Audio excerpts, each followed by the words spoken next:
தேவனுடைய நாமம் மகிமைப்படுவதாக.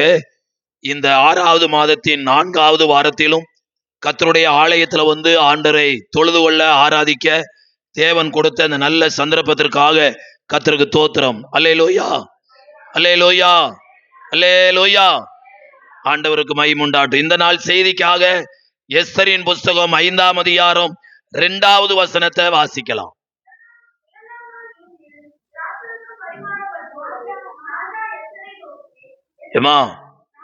எஸ்தர் 5:2.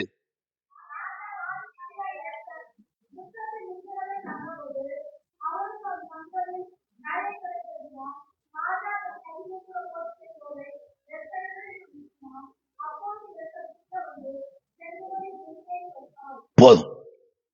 போன வாரத்துல இந்த எஸ்தர் புஸ்தகத்துல வருகிற ஒரு கதாபாத்திரமாகிய எஸ்தருடைய சித்தப்பா மொர்தெகாயை குறித்து பார்த்தோம்.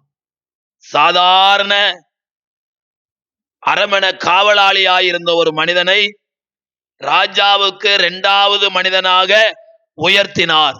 அல்லேலூயா.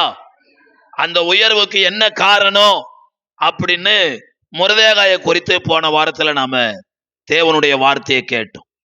இன்றைக்கு இந்த புஸ்தகத்தின் பெயர்ல வருகிற எஸ்தர் ராஜாத்தியை குறித்து இன்றைக்கு நாம பார்க்க போறோம்.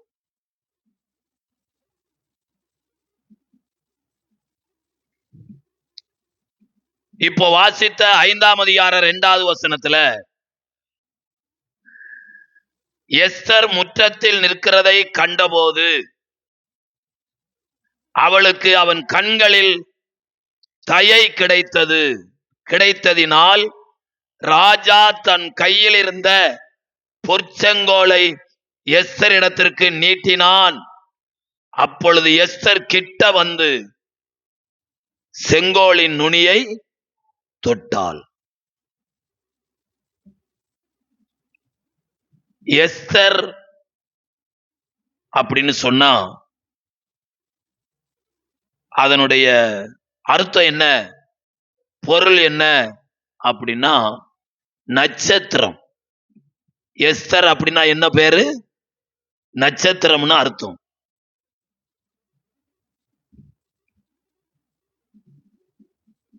அப்படியானால் எஸ்தரை குறித்து நாம இப்போ கொஞ்சம் ஆழமாய் சிந்திக்க வேண்டுமானால் எஸ்தர் என்ற பெயருக்கு நட்சத்திரம் என்று அர்த்தம்.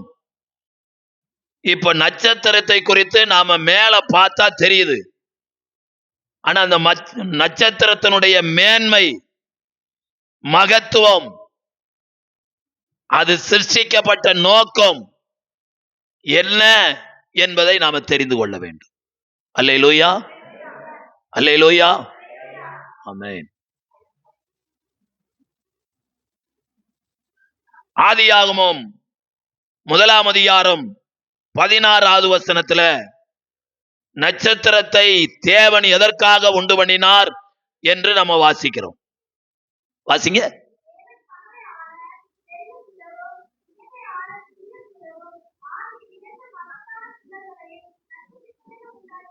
போதும். இந்த வசனத்துல நட்சத்திரத்தை ஆண்டவர் உண்டாக்கின நோக்கம், இரவை ஆள நட்சத்திரத்தை உண்டாக்கினார். 17வது வசனத்துல இந்த நட்சத்திரம் பிரகாசிக்கிறது. வாசிங்க இந்த வசனத்தை. அவைகள் பூமியின் மேல் பிரகாசிக்கவும்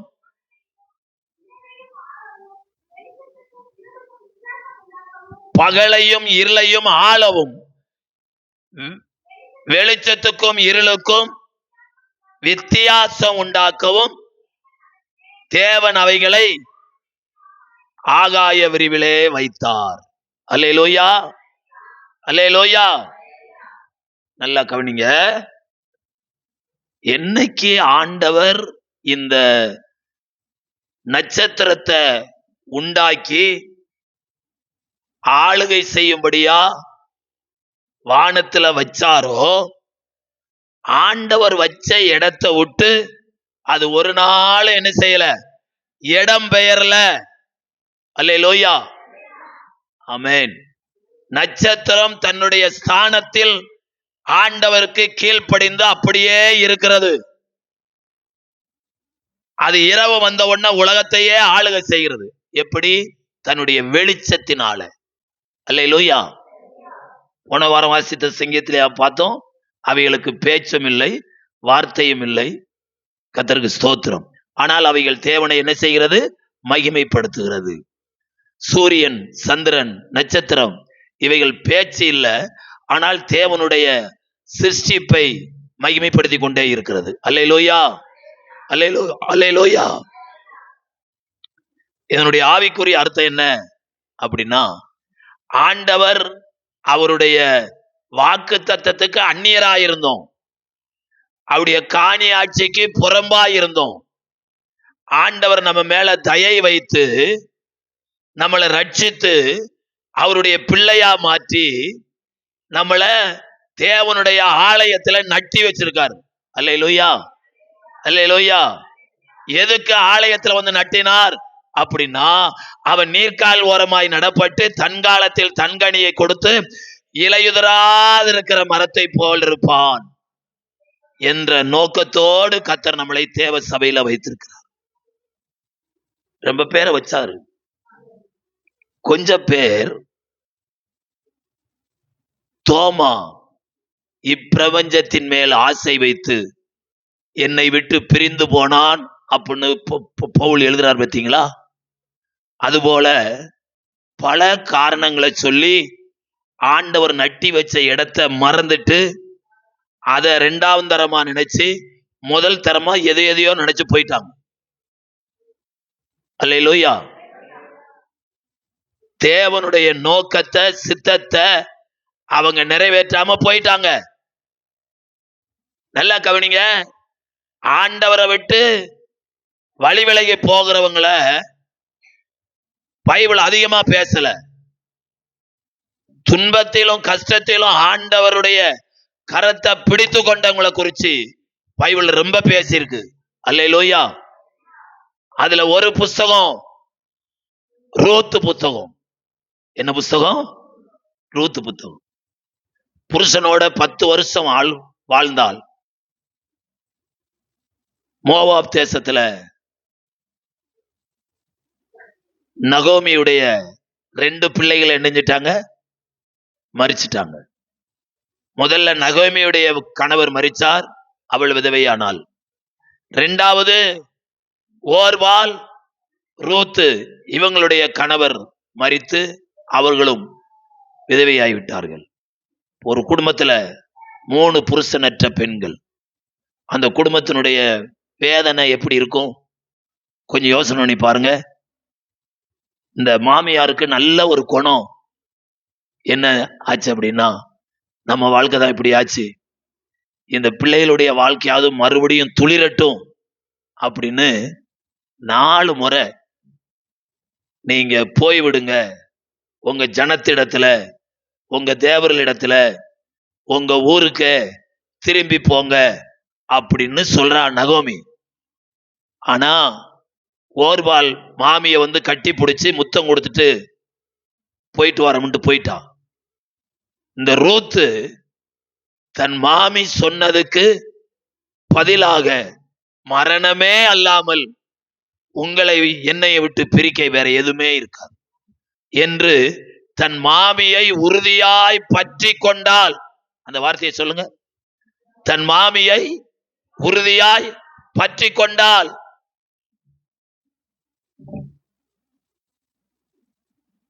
ஏசாயா 26:3 சொல்ல தெரியுமா உங்களுக்கு? உம்மை உறுதியாய் பற்றி கொண்ட மனதை உடையவன் உம்மையே நம்பி இருக்கிறபடியால் நீர் அவனை பூரண சமாதானத்துடன் காத்துக்கொள். எருசலேமுக்குள்ள வர்றா.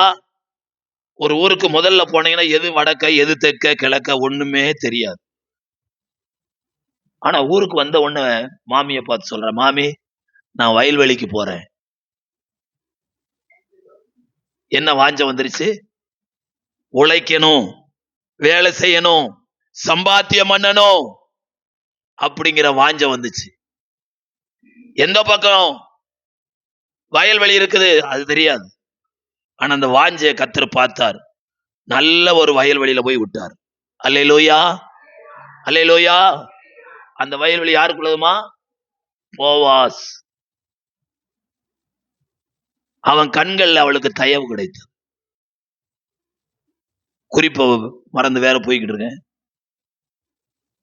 ஒரு மாமிய உறுதியா பற்றி கொண்ட ஒரு மகளுடைய வாழ்க்கை அந்த பெத்லகேமில் இருக்கிற மிகப்பெரிய பணக்காரனுக்கு மனைவியாக கூடிய பாக்கியத்தை கொடுத்து வேத புஸ்தகத்துல அவள் பெயரால ஒரு புஸ்தகம் எழுதவும் ஆண்டவராகிய இயேசு கிறிஸ்துவனுடைய வம்ச வரலாறுலையும் அவள் இடம் பெற்றாள்.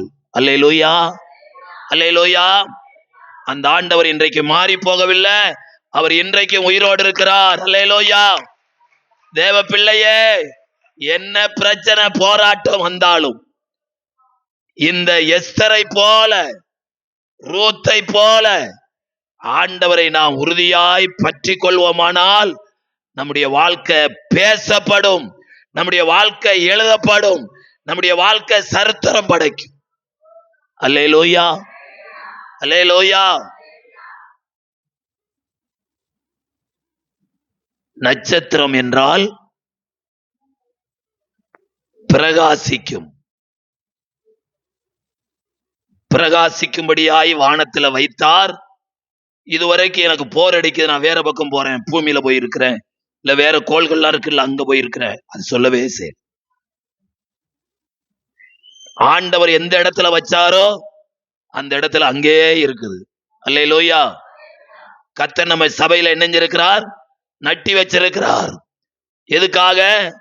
வளரணும், கிளை விடணும், பூக்கணும், காய்க்கணும், கனி தரணும். கனி கொடுக்கிற அளவுக்கு நம்முடைய வாழ்க்கையில வளர வேண்டும். அதுக்கு என்ன செய்யணும்? சபை கூடி வர வேண்டும், சத்தியத்தை கேட்க வேண்டும், உபதேசத்தை கீழ்ப்படிய வேண்டும். இப்படி செய்வோமானால் அருமையான கர்த்தருடைய பிள்ளைங்களே, எஸ்தர் என்ற நட்சத்திரத்தை எப்படி ஆண்டவர் ஆளுகை செய்யக்கூடிய ஒரு பாக்கியத்தை கொடுத்தாரோ அதே பாக்கியத்தை கர்த்தர் நமக்கு கொடுப்பார். அல்லேலூயா. உயிர்த்தெழுந்த இயேசு சீசர்களை பார்த்து சொன்ன கடைசி வார்த்தை, வானத்திலும் பூமியிலும் எனக்கு அதிகாரம் கொடுக்கப்பட்டிருக்கிறது, ஆகவே உலகமெங்கும் போய் சகல சிருஷ்டிகளுக்கும் சுவிசேஷத்தை பிரசங்கம் பண்ணுங்கள், விசுவாசம் உள்ளவனாகி ஞானஸ்தானம் பெற்றவன் என்ன செய்வான்? ரட்சிக்கப்படுவான். அல்லேலூயா. சத்ருவின் மேல நமக்கு ஒரு அதிகாரத்தை கொடுத்திருக்கிறார், ஜனங்கள் மேல நமக்கு ஒரு அதிகாரத்தை கொடுக்கிறார். சத்துருவின் கிரியையிலிருந்து கட்டவிழ்த்து விட, சத்துருவின் கிரிகளை கட்டி போட ஆண்டவர் நமக்கு ஆளுகை கொடுத்திருக்கிறார். நட்சத்திரம் என்றால் பிரகாசிக்கும், வெளிச்சம் தரும். இரண்டாவது, இந்த நட்சத்திரத்தை குறித்து 1 கொரிந்தியர் 15ஆம் அதிகாரம் 41வது வசனத்துல பவுல் என்ன எழுதுகிறார் என்று சொன்னால், நட்சத்திரங்களின் வாசிங்க, சூரியனுடைய மகிமை வேற, சந்திரனுடைய மகிமை வேற, நட்சத்திரங்களுடைய மகிமை வேற. கவனிங்க, நட்சத்திரத்துக்கு நட்சத்திரம் விசேஷித்திருக்கிறது. கவனிங்க, சபையில ஒவ்வொருவரையும் விசேஷித்தவர்களாக கர்த்தர் மாத்திருக்கிறார். அல்லேலூயா. என்கிட்ட இருக்கிற கிருபை உங்ககிட்ட இல்ல, உங்ககிட்ட இருக்கிற கிருபை என்கிட்ட இல்ல. ஒருத்தரை ஒருத்தர் எப்படி வச்சிருக்கிறார்? ஆண்டவர் விசேஷித்தவர்களாய் வைத்திருக்கிறார். ஆகவே பைபிள்ல சொல்லப்பட்டிருக்குது, ஒவ்வொருத்தரையும் தங்களில் மேன்மை உள்ளவர்களாக நாம கருத வேண்டுமா? ஒரு சிறு துரும்பு தானே அப்படின்னு அதை ஏளனமா நினைச்சிடக்கூடாது. அந்த சிறு துரும்பு தான் பல்லு குத்த உதவுமா. அல்லேலூயா, ஆமென். அப்படியானால் எஸ்தர் என்றால் நட்சத்திரம் என்ற அர்த்தம். நட்சத்திரம் என்றால் அது பூமியில பிரகாசிக்கிறது, வெளிச்சம் கொடுக்கிறது. ரெண்டாவது, நட்சத்திரத்துல என்ன இருக்குது அப்படின்னா மகிமை இருக்கிறது. அல்லேலூயா, அல்லேலூயா, ஆமென். மகிமை இருக்கிறது. இதே எஸ்தர் புஸ்தகத்துல இந்த மகிமையை குறித்து 2 வசனத்துல வருது. ஒன்னு எஸ்தர் 1:4 இனி ஒன்னு எஸ்தர் 5:11 வருகிறது. அது என்ன அர்த்தத்துல சொல்லப்பட்டிருக்குதுன்னா, 1:4 வாசிங்க. அவன் தன்னுடைய ராஜ்யத்தின் மகிமையான ஐஸ்வர்யம். கவனிங்க, ஆகாஸ்வர் ராஜாவுடைய அரமனையில மகிமையான ஐஸ்வர்யங்கள் இருந்துச்சாம். அல்லேலூயா, ஆமென். இப்போ எஸ்தர் 5:11 வாசிங்க.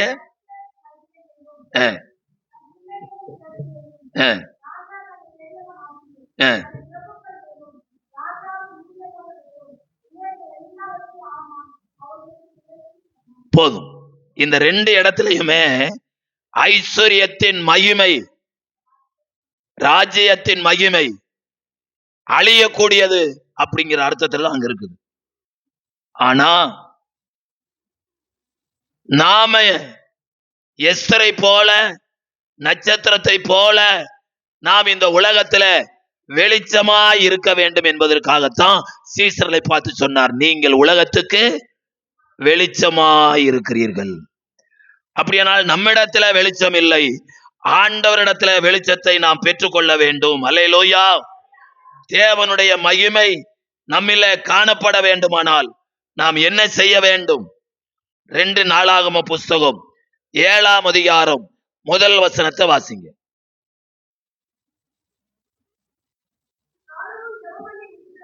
சாலமோன் ஜெபம் பண்ணி முடிக்கிற போது அக்கினி வானத்திலிருந்து இறங்கி சர்வாங்க தகன பலியையும் பட்சித்தது, கர்த்தருடைய மகிமையும் ஆலயத்தை நிரப்பிட்டு. போதும்.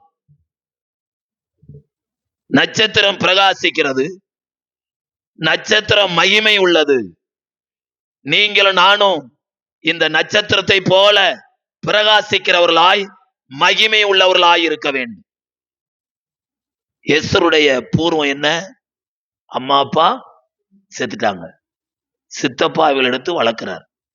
அப்ப நம்ம ஊர் பாசையில சொன்னா அப்பா அம்மா இல்லாத ஒரு அனாதை பிள்ளை, அப்பா அம்மா இல்லாத ஒரு அனாதை பிள்ளை. ஆனா சரித்திரத்தை நீங்க வாசித்தீங்கன்னா, புருஷன் கூப்பிட்டதுக்கு வரமாட்டேன்னு சொன்ன ஒரு சின்ன காரணத்துக்காக அந்த தேசத்துல மிக சௌந்தரியம் உள்ள மனைவியாகிய வஸ்திய ஆண்டவர் வீட்டுக்கு அனுப்பிட்டார்.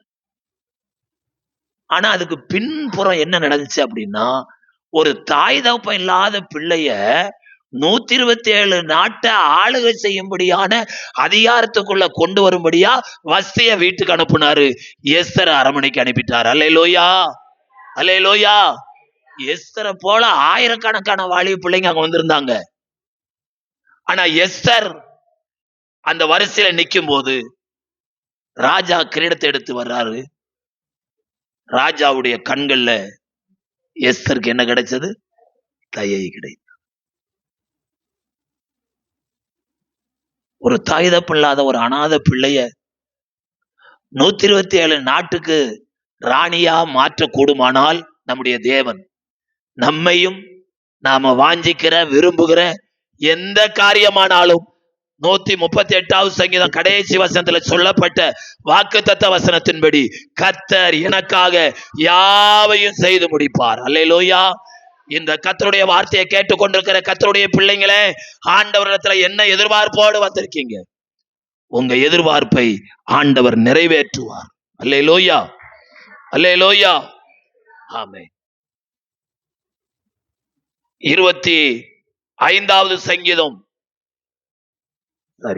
26வது சங்கீதம் 8வது வசனத்துல தாவீது சொல்லுகிறார் தேவனுடைய மகிமையை குறித்து, கர்த்தாவே உம்முடைய ஆலயமாகிய வாசஸ்தலத்தையும் உம்முடைய மகிமை தங்கிய ஸ்தானத்தையும் என்ன செய்கிறேன்? தாவீதுக்குள்ள வாஞ்ச அந்த காலை வேளையில நமக்குள்ள வர வேண்டும். அல்லேலூயா. அவருடைய வாஞ்சை என்ன? உம்முடைய மகிமை எங்கே இருக்கிறதோ அந்த இடத்தை நான் வாஞ்சிக்கிறேன். அப்ப பைபிள் சொல்றது, தேவ ஆலயத்துல தேவன் எழுந்தருளி இருக்கிறார். அல்லேலூயா. தேவன் எழுந்தருளி இருக்கிற இடத்துல தேவனுடைய மகிமை இருக்குது. அந்த மகிமையை பார்க்கும்படி தாவீது வாஞ்சிக்கிறார். 27வது சங்கீதம் 4வது வசனத்தை வாசிங்க. கர்த்தரிடத்தில் ஒன்றை நான் கேட்டேன், அதையே நாடுவேன், நான் கர்த்தருடைய மகிமையை பார்க்கும்படியாகவும் அவருடைய ஆலயத்தில் ஆராய்ச்சி செய்யும்படியாகவும் நான் என் ஜீவனுள்ள நாளெல்லாம். ஆமென். அல்லேலூயா, அல்லேலூயா. புழுதியில இருந்த என்ன, குப்பையில இருந்த என்ன இந்த தேசத்துக்கு ராஜாவா மாற்றினாரே. இந்த நன்மையை நினைக்கும் பொழுது கர்த்தருக்கு தோத்திரம். இந்த நன்மையை நினைக்கும் பொழுது என் வாழ்நாள் முழுவதும் எங்க இருக்க விரும்புறேன்? ஆலயத்திலேயே இருக்க விரும்புறேன். ஏன்னா தேவனுடைய ஆலயத்துல தேவனுடைய மகிமை இருக்குது. அந்த மகிமையை நான் ஆராய்ச்சி செய்யணும். என்கிட்ட என்ன என்ன தகுதி இருக்குது என்று ஆண்டவர் பார்த்து எனக்கு இப்படிப்பட்ட உயர்வை கொடுத்தாரே. அவர் எவ்வளவு நல்ல தெய்வம். அல்லேலூயா.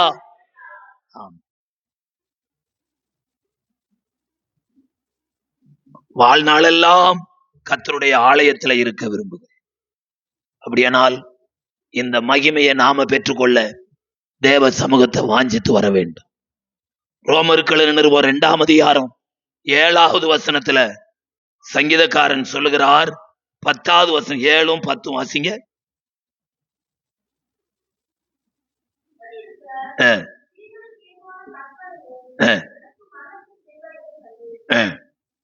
பத்தாவது வசனத்துல 2:10 வாசிங்க.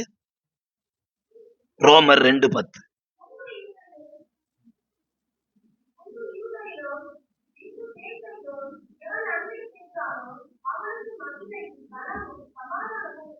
அல்லேலூயா.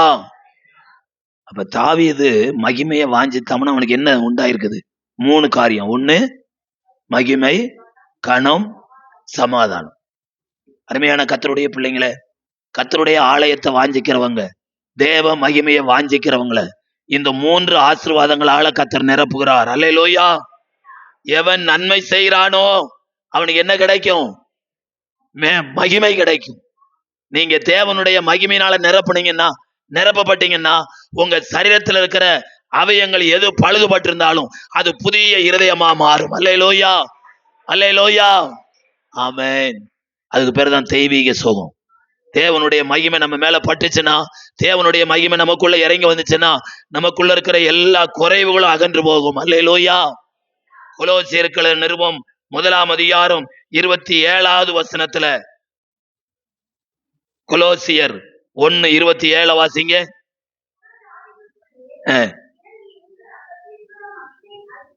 இந்த ரகசியத்தினுடைய மகிமையின் ஐஸ்வர்யம் இன்னதென்று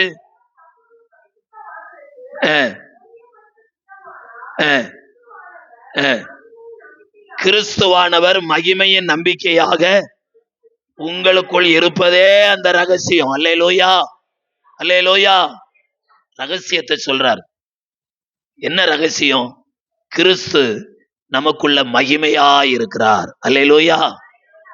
அதனாலதான் நம்ம வண்டி ஜனவரியில் ஆரம்பிச்சு வருஷத்தின் நடுமையத்து வரைக்கும் வந்திருக்கிறோம். அல்லேலூயா.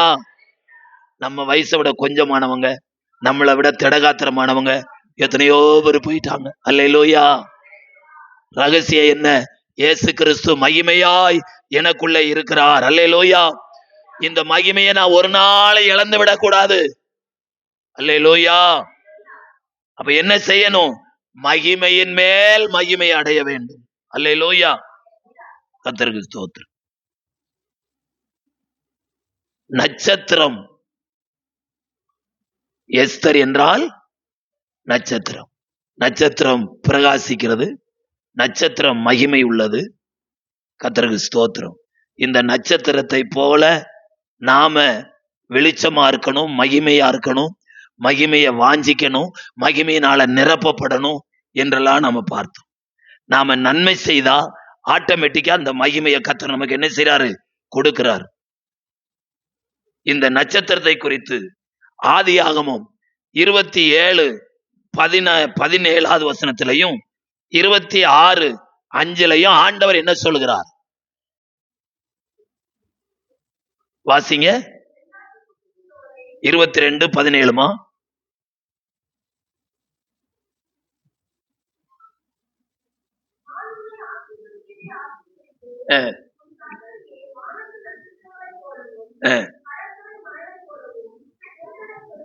ஆமென். அல்லேலூயா. 26:5 வாசிங்க.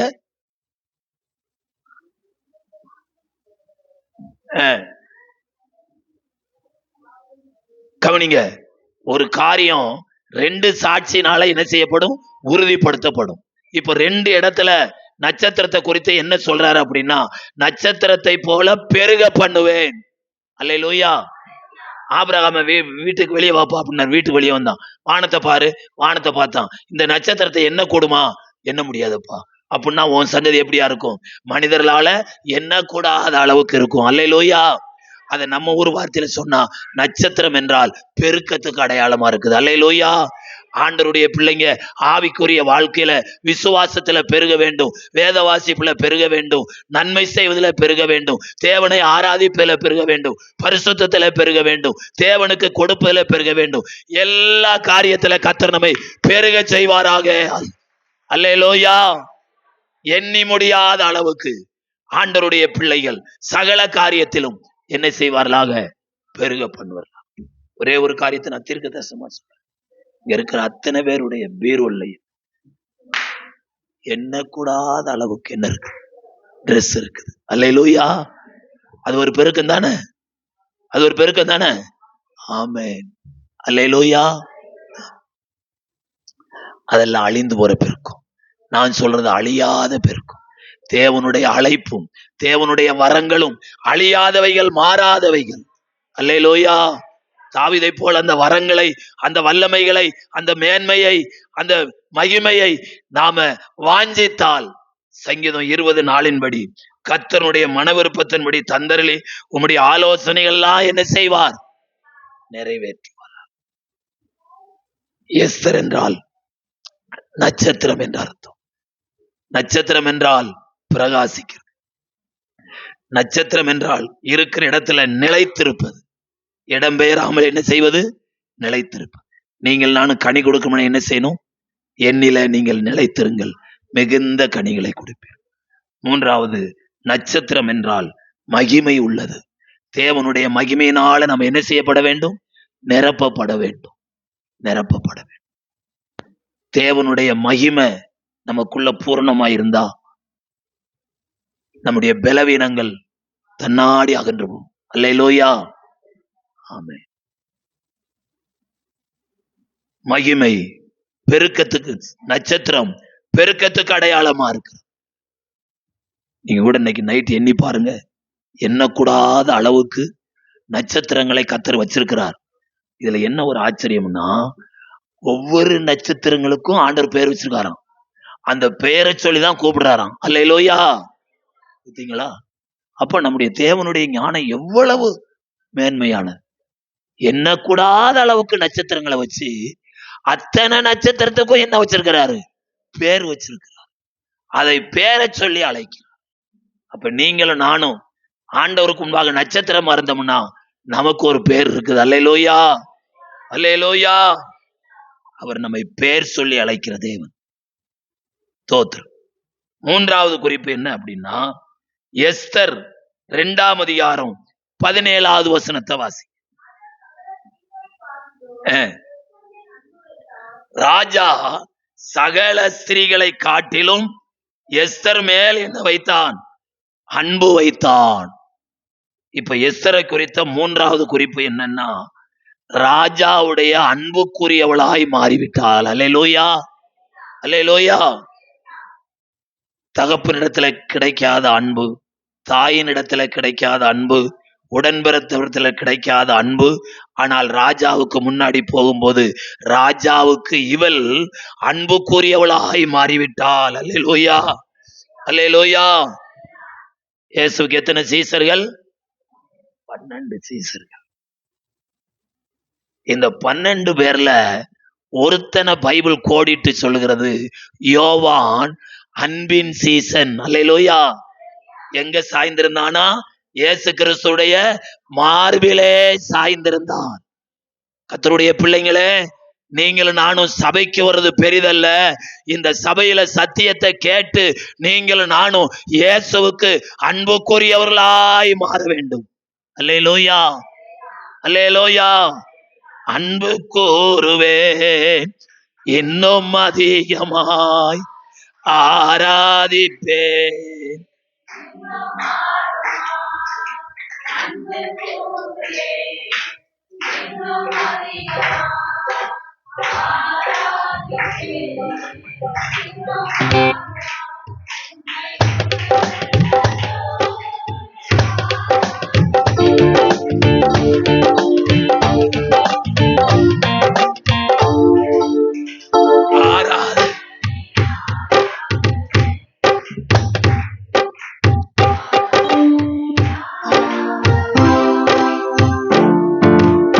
ஆராதனை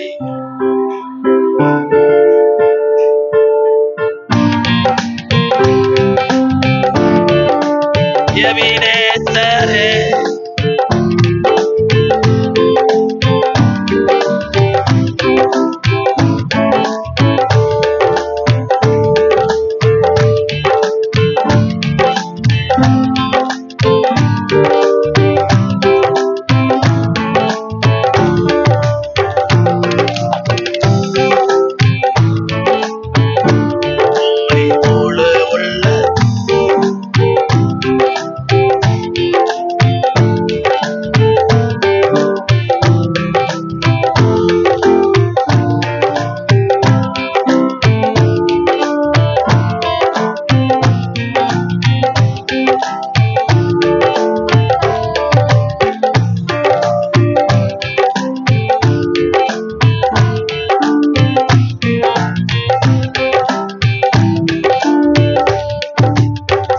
கவனிங்க.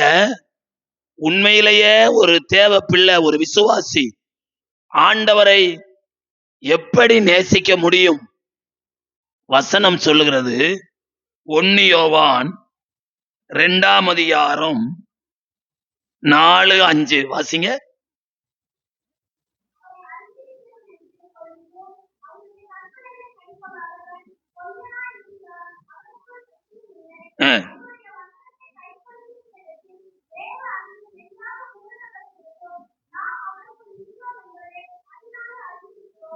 ஆமென், அல்லேலூயா. நாம எப்படி தேவனை நேசிக்க முடியுமா? அவருடைய கட்டளைகளை கை கொள்றதுனாலதான் நாம தேவனை என்ன செய்ய முடியுமா? நேசிக்க முடியும். அப்போ தேவனுடைய கட்டளைகள் எத்தனையோ காரியங்களை சொல்லியிருக்கு. கர்த்தருக்கு ஸ்தோத்திரம். தேவகுமாரனாய் வந்த இயேசு கிறிஸ்துவும் பிதாவினுடைய கட்டளையை நிறைவேற்றுகிறவராகவே வந்தார். இயேசுவை குறித்து சொன்ன ஒரு தீர்க்க தரிசனம் என்ன சொல்லுகிறது? நான் நியாயப்பிரமாணத்தை அழிக்க வரவில்லை, நியாயப்பிரமாணத்தை நிறைவேற்ற வந்தேன். அப்ப நியாயப்பிரமாணத்துல ஒரு பிள்ளை பிறந்துச்சுன்னா அதை கர்த்தருக்கென்று ஒப்பு கொடுக்கப்பட வேண்டும். இயேசு பிறந்த 8ஆம் நாளிலே அதை கர்த்தருக்கென்று என்ன செய்தார்கள்? ஒப்பு கொடுத்து தூதனால் சொல்லப்பட்டபடியே அதற்கு இயேசு என்று என்ன செய்தார்கள்? பெயரிட்டார்கள். அப்படியானால் மத்தேயு 3:17 வசனத்துல வானத்திலிருந்து ஒரு சத்தம் இயேசுவை குறித்து சொல்லுது. அது என்ன சத்தம்? இவர் என்னுடைய நேசகுமாரன், இவரில் எப்படியா இருக்கிறேன். ஏன் அப்படி சொன்னாரு? எப்ப சொன்னாரு? பிறந்த பிள்ளைங்கள்ல இருந்து அவரை குறிச்சு இப்படிப்பட்ட ஒரு சாட்சி இல்லை. 30வது வயதுல யோர்தான் நதியில இறங்குறாரு. அவன் சொல்றான், நான் மனுஷன், நீர் தேவகுமாரன், நான் தான் உம்மால என்ன செய்ய வேண்டும்? ஞானஸ்தானம் பெற வேண்டும். அப்ப அவர் சொல்றாரு, இப்படி எல்லா நீதியை நிறைவேற்றுவது நமக்கு ஏற்றதாயிரு. அப்ப தேவகுமாரனாய் இருந்தும் தேவனுடைய சட்டத்துக்கு கீழ்ப்படிந்து ஞானஸ்தானம் பெற்று கரையேறின பொழுதுதான் சத்தம் கேட்குது, இவர் என்னுடைய. அப்ப சபைக்கு வர்ற அத்தனை பேரையும் தேவன் நேசகுமாரன் குமாரத்தின்னு சொல்றதில்லை. யாரெல்லாம் தேவனுடைய கட்டளைக்கு கீழ்ப்படுகிறாங்களோ அவங்களை குறித்து ஆண்டவர் சாட்சி சொல்லுவார், இவள் தேவனுடைய நேசகுமார். பிள்ளைகளா இருப்பது ஒரு அனுபவம், அவரால் நேசிக்கப்படுகிறவர்களா இருப்பது ஒரு அனுபவம். அல்லேலூயா. நீங்க பிள்ளைகளா இருக்க விரும்புறீங்களா? தேவனால நேசிக்கப்பட விரும்புறீங்களா? ஆண்டவர் அவருடைய வசனத்துக்கு கீழ்ப்படிந்ததுனால இவர் மேல் நான் பிரியமா இருக்கிறேன்னு சொன்னார். அப்போ கர்த்தருடைய பிள்ளைகளாகிய நாம ஒவ்வொரு வாரமும் எத்தனையோ கட்டளைகளை கற்பனைகளை நாம கேட்கிறோம், கர்த்தருக்கு ஸ்தோத்திரம், வாசிக்கிறோம். அவைகளை கை கொள்ளும் பொழுது நாம உண்மையிலேயே தேவனிடத்துல எப்படியா இருக்கிறோம்? அன்பு கூறுகிறவர்களா இருக்கிறோம். அல்லேலூயா. அப்போ எஸ்தர் ராஜாவுடைய அன்புக்குரியவளாய் மாறினதுனால அவர் கண்கள்ல தயவு கிடைத்தது. நீங்களும் நானும் இந்த எஸ்தரை போல தேவனுடைய அன்புக்குரியவர்களாய், இன்னொரு வார்த்தை சொல்லணும், தேவனுடைய நம்பிக்கைக்குரியவர்களாய். அல்லேலூயா. என்ன நம்புறாரு? என் ஜனங்கள் என்னை துதிப்பார்கள். அல்லேலூயா. பக்கத்துல தூச்சிக்கிட்டு இருக்காங்க, நம்ம அப்பதான் வேற ஏதாவது சிந்திச்சுக்கிட்டு இருந்தோம்னா அப்போ நாம தேவனிடத்துல அன்பு கூறுறவங்களா இல்லை. தேவனிடத்துல அன்பு கூறுறவங்க அவங்க கற்பனைகளை கை கொள்ளுவாங்க. ஸ்தோத்திர பலி இடுகிறவன் என்னை மகிமைப்படுத்துகிறான். உதடுகளின் காளைகளாகிய ஸ்தோத்திர பலியை அவருக்கு எப்பொழுது என்ன செய்ய வேண்டும்? செலுத்த வேண்டும். ஆகவே கற்பனையில எதிலெல்லாம் நாம கை கொள்ள முடியாம இருக்குதோ அத்தனை கற்பனைகளையும் நாம கை கொள்ள முடியா நம்மை ஆண்டவருடைய கரத்துல ஒப்பு கொடுக்கும் பொழுது ராஜாவுடைய கண்கள்ல அவளுக்கு தயை கிடைத்தது போல நமக்கும் ஆண்டவருடைய கண்கள்ல என்ன கிடைக்கும்? தயை கிடைக்கும், கிருபை கிடைக்கும். அல்லேலூயா. ஆமென். நான்காவதாக எஸ்தர் 7ஆம் அதிகாரம் 2வது வசனம். என்ன பாருமா, இது 3 வாரம் பசிஞ்சு. என்ன பார்த்து சொல்லு, அந்த வசனத்தை என்னத்தை பார்த்து சொல்லு, என்ன பார்த்து சொல். 2ஆம் நாள் திராட்சரசம் பரிமாறப்படும் பொழுது ராஜா எஸ்தரை பார்த்து, எஸ்தர் ராஜாத்தியே, உன் வேண்டுதல் என்ன? அது கொடுக்கப்படும். உன் மன்றாட்டு என்ன? ராஜ்யத்தில் பாதி கேட்டாலும். ராஜா, அழிஞ்சு போற இந்த ராஜ்யம் எனக்கு வேண்டாம். அழியாத ஆத்துமா 127 நாட்டுல செத்து கொண்டிருக்கிறாங்க. அல்லேலூயா. எஸ்தரை குறித்து 4வது குறிப்பு, அவள் வேண்டுதல் செய்கிறவள். சொல்லுங்க, அவள் மன்றாடுகிறவள். அவள் என்ன செய்கிறவள்? மன்றாடுகிறவள். இந்த உலகம் அழிஞ்சு கொண்டிருக்குது. உலகத்தின் மக்கள் ஒவ்வொரு நாளும் காரணமில்லாமல் செத்து கொண்டிருக்கிறான். அணு ஆயுதத்துக்கு கையெழுத்து போடுன்னு அமெரிக்கா சொல்லுது, நான் போட மாட்டோம்னு அவன் சொல்றான். இஸ்ரவேல்காரன் ரோம் அனுப்புனா பாதாளத்துல எத்தனையோ அடிக்கு கீழே அந்த யுரேனியத்தை வச்சு செஞ்சுக்கிட்டு இருக்கானா ஈரான். இஸ்ரவேல் வச்சுக்கிற குண்டு கொஞ்ச தூரம் தான் போய் தொலைக்குமா. அமெரிக்கா கிட்ட இருக்கிற குண்டு போட்டா அடிபாதாள வரைக்கும் என்ன செய்யுமா? போகுமா. அந்த அந்த டிவில காமிக்கிறாங்க, நல்ல நல்ல அழகழகான கட்டடம் எல்லாம் இடிஞ்ச குட்டி சுவரா தெரியுதம்மா. இத்தனை பில்டிங் இடிஞ்சிருக்கும்னா அப்ப எத்தனை உயிர்கள் சேதமாயிருக்கும் பாருங்க. அல்லேலூயா, அல்லேலூயா. நாங்க இப்ப கோமேனிய கொல்ல மாட்டோம். என்னது? இப்ப கொல்ல மாட்டோம்னா அப்ப இனி ஒரு நாளைக்கு என்ன செய்வோம்? கொல்லுவோம்னு அர்த்தம். நாட்டை ஆழ்ந்தாலும் தேசத்தை ஆண்டாலும் ஒரு நாளைக்கு இந்த உலகத்தை விட்டு எல்லாரும் என்னதான் செய்யணும்? போய்தான் ஆகணும்.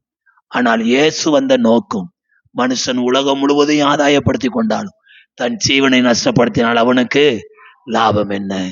அப்போ இந்த உலகத்துல மரிக்கிறதுக்கு முன்னாடி ஒவ்வொரு ஆத்துமாவும் ஆண்டவரை சந்திக்கணும்.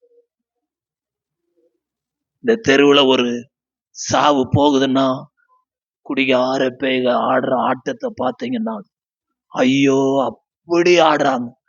ஒரு விசுவாசி ஆகிய நாம, ஒரு தேவ மனிதர்களாகிய நாம் அதை பார்க்கும்போது, ஆண்டவரே இந்த ஆத்துமா ஆண்டவர் அறியாம போயிருச்சே, இது நிச்சயமா எங்க போய் சேரும்? நரகத்துலான போய் சேரும். ஆண்டவரே இந்த தெருவுல, இந்த ஊர்ல, எங்க தேசத்துல ஆண்டவரை அறிந்த பிற்பாடுதான் ஒருத்தனுக்கு சாவு வரணும். அது நம்முடைய வேண்டுதல், அது நம்முடைய விண்ணப்பம். எஸ்தரிய தனக்காக விண்ணப்பம் பண்ணலமா, தனக்காக விண்ணப்பம் பண்ணல. 127 நாட்டுல இருக்கிற யூதர்கள் அநியாயமா கொல்லப்பட போறாங்களே, அது எனக்கு பிடிக்காது.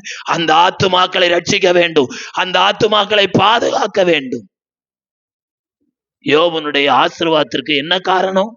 40:10 சொல்லுகிறது, யோபு தன் சிநேகிதர்களுக்காக ஜெபித்த பொழுது கர்த்தருடைய சிறையிருப்பை தேவ ஜனமே, உங்க குடும்பத்துல உங்க வாழ்க்கையில என்ன சிறையிருப்புக்குள்ள இருக்கீங்க எனக்கு தெரியாது. ஆனால் ஒன்று தெரியும், உங்க சிறையிருப்பு மாறணும்னா உங்களை மறந்துருங்க, உங்க குடும்பத்தை மறந்துருங்க. அழிந்து ஒரு ஆத்துமாக்களை கண்ணுக்கு முன்னாடி வச்சு, ஆண்டவரே இந்த ஆத்துமாக்களை ரட்சியும் என்று ஆத்ம பாரத்தோடு செபிப்பீர்களானால் நம்முடைய சிறையிருப்பை ஆண்டவர் மாற்றுவார். அல்லேலூயா, அல்லேலூயா. 10 பிள்ளைகளை பறி கொடுத்தது அவனுக்கு வேதனை இல்லை. ஒரே நாள்ல மாடியில இருந்தவன் பிச்சைக்காரனா தெருவுக்கு வந்தது பிரச்சனை இல்லை. பக்கத்து சகோதரன் வேதனைப்படுறானே, அது அவனுடைய உள்ளத்தை வாட்டுச்சு. யாரு எப்படி போனா எனக்கு என்ன, சந்த கடையை நாதிக்கிட்டு போனா எனக்கு என்னன்னு இருக்கிறவங்க விசுவாசி அல்லமா. அழிந்து ஒரு ஆத்துமாக்களுக்காக ஒரு சொட்டு கண்ணீர். பைபிள்ல எப்படி வாசிக்கிறோம்? தேசத்தை அழிக்காதபடி திறப்பின் வாசல்ல நிற்கும்படி சொல்லுங்க, ஒரு மனுஷனை தேடினேன், ஒருவனையும் காண. கர்த்தருடைய பிள்ளைய, இன்றைக்கு நாம சொல்லுவோம், ஆண்டவரே நீர் தேடுகிற மனிதன் நானா இருக்கட்டும். நீர் தேடுகிற மனிதன் இந்த தேசத்தை அழிக்காதபடி திறப்பில நிற்கிற மனிதனாய் என்னை ஒப்பு கொடுக்கிறேன். எரோமியாவை போல என் தலை தண்ணீரும் என் கண் கண்ணீருமானால் நலமாயிரு. இந்த மன்றாட்டும் இந்த ஜெபமும் 4 பேருக்கு தெரிந்து செய்வதல்ல. இந்த 4 சுவருக்குள்ள யாருக்கும் தெரியாமல் அந்தரங்கத்துல நீங்கள் நானும் செபிக்கிற ஜெபம் வெளியரங்கமாய் பதில் கொடுக்கும். அல்லேலூயா, அல்லேலூயா. தேவியுடைய அம்மாவை நேற்றுக்கு சாயந்தரம் பார்த்து, கர்த்தருக்கு ஸ்தோத்திரம், பெரிய போட்டு வச்சிருந்துச்சு. இங்க வந்து உட்கார்ந்து நல்லா கையை தட்டி ஆவில நிறைஞ்ச அந்த அம்மா, தோத்திரமா அப்படின்னு. ஐயா நீங்களா நிக்கிறீங்க, தோத்திரம் தோத்திரம் தோத்திரம். இப்படி போயிட்டீங்களம்மா, எனக்கு வேதனையா இருக்குதுமா. வந்துடுறையா, பிள்ளைங்க எல்லாம் வந்துட்டாங்க, நான் இருந்து என்ன பண்றது? சீக்கிரமா வாங்கோ. எப்படி வாங்க? சீக்கிரம். சொல்றாங்க, என் சரீரத்தை பாக்குறீங்களே, எத்தனையோ பலவீனம் வியாதி, அது நீங்க ஒரே இடம் தேவை, சபதம். அல்லேலூயா. உங்களை விட பலவீனமா இருக்கிறவங்களா இங்க வந்து கையை தட்டி ஆவியில் நிறையறாங்க. அதுக்கு காரணம், கர்த்தர் என் கண்மலையா இருக்கிறார், அவர் எனக்கு கோட்டையா இருக்கிறார், அவர் எனக்கு துருகமானவர், அவர் எனக்கு பலனானவர். ஆண்டருடைய பிளத்துக்குள்ள வந்துட்டீங்கன்னா, பலம் உள்ளவனுக்காயிலும் பலனற்றவனுக்காயிலும் உதவி செய்யறது உமக்கு லேசான காரியம். 25-30 வருஷத்துக்கு முன்னாடி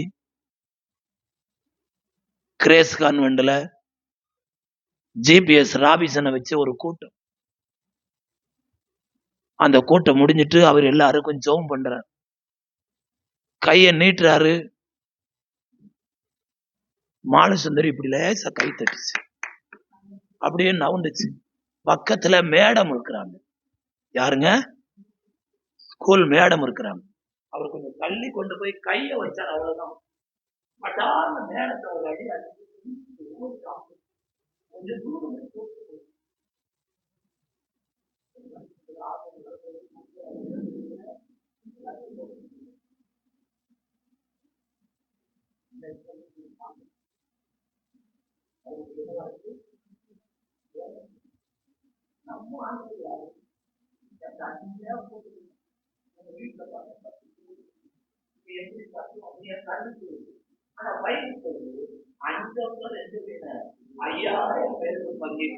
மீதியான துணிக்கைகளை 12 கூடை நிறைய எடுத்தார்கள். அல்லேலூயா, அல்லேலூயா. அப்ப ஆண்டவரை உறுதியா படிச்சு கொண்டோம்னா நம்முடைய வருமானம் கொஞ்சமோ பெருசோ நம்ம குடும்பத்தை கர்த்தர் போஷிப்பார். அல்லேலூயா, அல்லேலூயா. சீசர்களுக்கு விளங்கும்படியா சொன்னார், ஆகாயத்து பட்சிகளை கவனித்து பாருங்கள். சிலர் சபையில கூட வந்து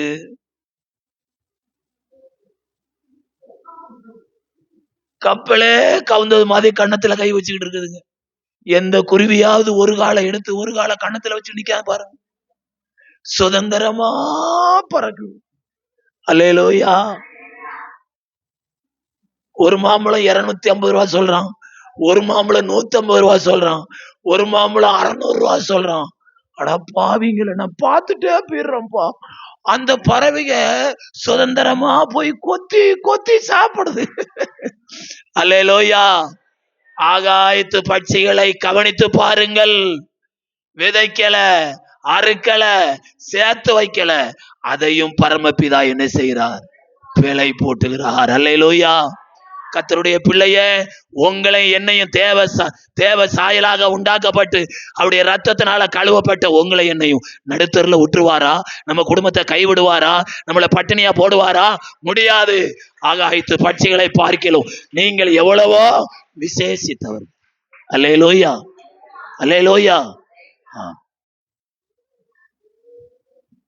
அவர் ஒரு நாளும் மாற மாட்டார். எல்லாம் மாறி போகும், ஆண்டவர் ஒரு நாளும் மாற மாட்டார்.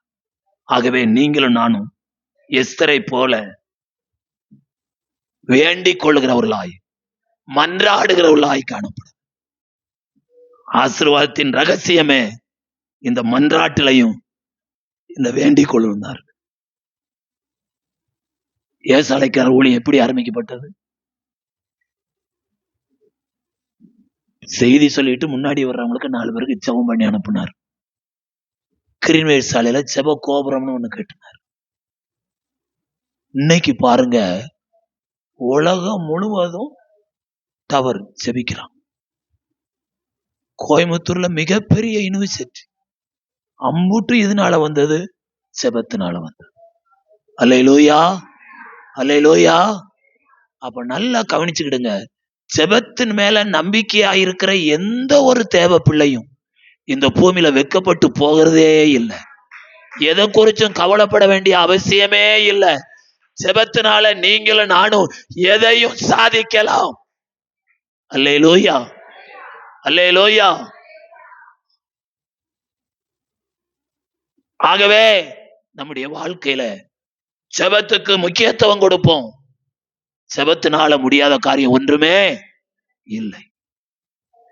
கடைசியா எஸ்தர் 8ஆம் அதிகாரம் 6வது வசனம். என் ஜனத்தின் மேல் வரும் பொல்லாப்பை நான் எப்படி பார்க்க கூடும்? என் குலத்துக்கு வரும் அழிவை நான் எப்படி சகிக்க முடியும் என்றார். ஆத்தும பாரமுள்ள எஸ்தர்.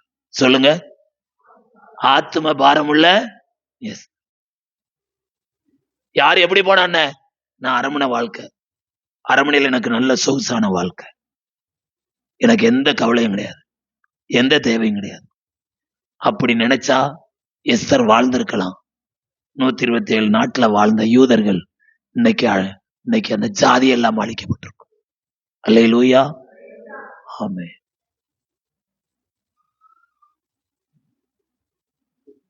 உங்களுக்கும் எனக்கும் கர்த்தர் அந்த ஆத்தும பாரத்தை கொடுத்தா, நாமளும் எஸ்தரை போல விண்ணப்பம் பண்றவர்களாய், வேண்டுதல் செய்கிறவர்களாய் மாறி போகும். அல்லேலூயா, அல்லேலூயா. அப்படியானால் கர்த்தருடைய பிள்ளைகளாகிய நாம ஒன்றை தெரிந்து கொள்ள வேண்டும். இன்றைக்கு நம்மையும் எஸ்தரை போல ஆண்டவர் உயர்வடைய செய்ய, பலருக்கு ஆசீர்வாதமாய் இருக்க, ஒரு ராஜ மேன்மையை கர்த்தர் நம்ம கொடுக்க, நம்மை ஆண்டவருடைய கரத்துல நம்மை ஒப்பு கொடுப்போம். ராஜாவுடைய கண்கள்ல எஸ்தருக்கு தயை கிடைத்தது போல உங்களுக்கும் எனக்கும் தேவனுடைய கண்கள்ல தயை கிடைத்ததுனாலதான் இந்த ரட்சிப்பை நாம் பெற்றுக்கொண்டு தேவ பிள்ளைகளாய் இருக்கிறோம். எனவே எஸ்தர் என்ற வார்த்தைக்கு நட்சத்திரம் என்று பொருள். நட்சத்திரத்தை போல வெளிச்சம் கொடுக்கிறவர்களாய், பிரகாசிக்கிறவர்களாய், இருந்த இடத்துல நிலைத்திருக்கிறவர்களாய், மேன்மை உள்ளவர்களாய் நாம இருக்க ஆண்டவருக்கு ஒப்பு கொடுப்போமானால், எஸ்தருடைய வேண்டுதல், எஸ்தருடைய மன்றாட்டு நமக்குள்ள இருக்க, ஆத்தும பாரத்தோடு இந்த உலகத்துல வாழ, ஆத்துமாக்களை ஆதாயம் பண்ண, தானியேல் புஸ்தகத்துல வாசிக்கிறோம், ஆத்துமாக்களை ஆதாயம் பண்ணுகிறவர்கள் ஞானவான்கள். இந்த உலகத்துல படித்தவர்களை ஞானவான்கள் என்று சொல்லவில்லை, ஆத்துமாக்களை ஆதாயம் பண்ணுகிறவர்கள். ஆண்டவரே, எங்களுக்கு ஒரு ஆத்தும பாரத்தை தாரும், ஆத்துமாக்களை குறித்த கரிசனை எங்களுக்கு தாரும். எங்க வீட்டு பக்கத்துல ஆட்கள் சாகும் பொழுது ஆண்டவரே, எங்களுக்கு வர வேண்டிய வேதனை, ஆண்டவர் அறியாமல் இந்த ஆத்துமா மரிச்சு விட்டதே என்ற ஆத்தும பாரத்தை எங்களுக்கு தாரும். அழிந்து ஒரு ஆத்துமாக்களுக்காக செபிக்க கத்தரங்களை ஜெபத்தின் ஆவியினால விண்ணப்பத்தின் ஆவியினால நிரப்பி விடுங்கப்பா என்று சொல்லி நம்ம எல்லாரும் முழங்கால் படியிட்டு ஆண்டவருக்கு நம்மளை ஒப்பு கொடுப்போமா? அல்லேலூயா, அல்லேலூயா, அல்லேலூயா. ஆண்டவரே, நாங்களுமே துதிக்கிறோம் ஐயா. எல்லாருடைய கண்களும் மூடப்படட்டும். எல்லாரும் முழங்கால் படியிட்டு நம்முடைய தேவனுக்கு முன்பாக நம்மை எஸ்தர் ராஜாத்தை போல ஒப்பு கொடுப்போம். அல்லேலூயா, அல்லேலூயா, அல்லேலூயா, அல்லேலூயா, அல்லேலூயா, அல்லேலூயா. மனிதர் யாரிடம் பாசங்காட்டுவோம், இயேசு மந்தை கொள்ளாளை தேடுவோம். கரங்களை தட்டி மனிதர்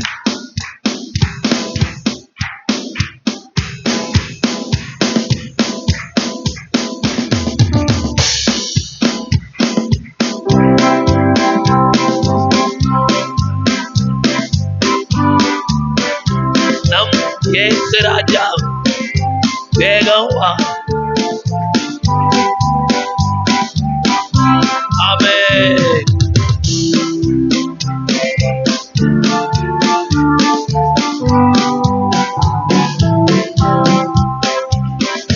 சாத்தான் சதிகள் தகர்த்திடுவோம், இனி இயேசுவுக்காய் வாழ்ந்திடு.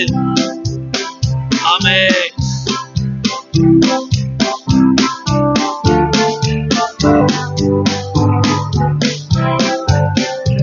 இந்த பாலோடும் இயேசு நாமத்தையே எல்லா ஊரில் எடுத்துரைப்போம். நாம்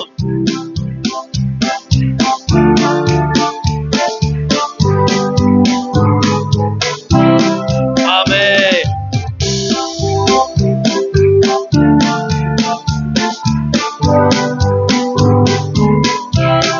ஆண்டவருக்காக செயல்படக்கூடிய நல்ல இருதயத்தை ஆண்டவர் நமக்கு கொடுக்கும்படியாய் கர்த்தரை ஸ்தோத்திரம் பண்ணுவோம். ஜெபத்தின் ஆவியினால விண்ணப்பத்தின் ஆவியினால கர்த்தர் நம்மை நிரப்பி விடும்படியாய் ஷபா ரகா லாதிமா கரா லாதி பாபா பாபா கதா ரபா லபா ரிபா லபா ரிபா ரபா.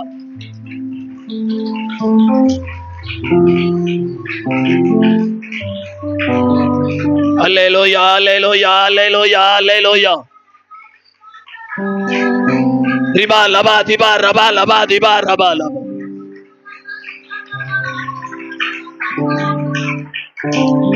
ஆண்டவரே, ஆண்டவரே, ஏசப்பா, எங்களை ஒரு நட்சத்திரமாக மாற்றும் ஐயா.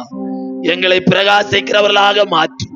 உம்முடைய வெளிச்சத்தை எங்கள் மேல பிரகாசிக்கப்படும். எழும்பி பிரகாசு, உன் வெளிச்சம் உன் ஒளி வந்தது என்று எழுதப்பட்டிருக்கலாம்.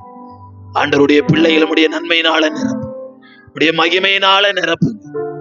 பரலோக பிதாவே, இந்த மத்தியான வேளைக்காக உமக்கு ஸ்தோத்திரம்.